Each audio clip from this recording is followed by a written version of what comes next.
Good morning, folks. It's Levacia Rivers, and I'm here to talk today about gun violence. I'm not necessarily talking about the violence that you fellers cause when you carry these and go places and shoot deers and bears and squirrels and hawks and eagles and elephants and anything else that you might be going to some reserve to kill. But I'm talking about the violence that your wife is going to cause if you continue to buy these and fill cases like this in your home. I slept in the guest bedroom of a friend's home last night, and I thought I was going into maybe, a nice sort of like Holiday Inn-ish kind of location. Hell no, I slept in a gun arsenal. There was lots of these, there was lots of those, and there was lots of this. So honey, what are you hunting anyhow? Can you tell me? I mean, what else is out there? I mean, I know there's a lot of deer by the road. I know there is. And I know you like to shoot them and kill them, and you like to gut them out and take a picture of yourself on the back of your truck like this.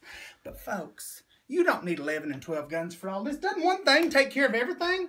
You know, listen, the next time that you holler at your wife about having too many high heels, too many purses, or too much of anything, and then you go in the guest bedroom and you've got one of these locked up cabinets from Rife's TV, honey, with all your guns in it, you better think twice, honey, because I might just tell her she better come for you.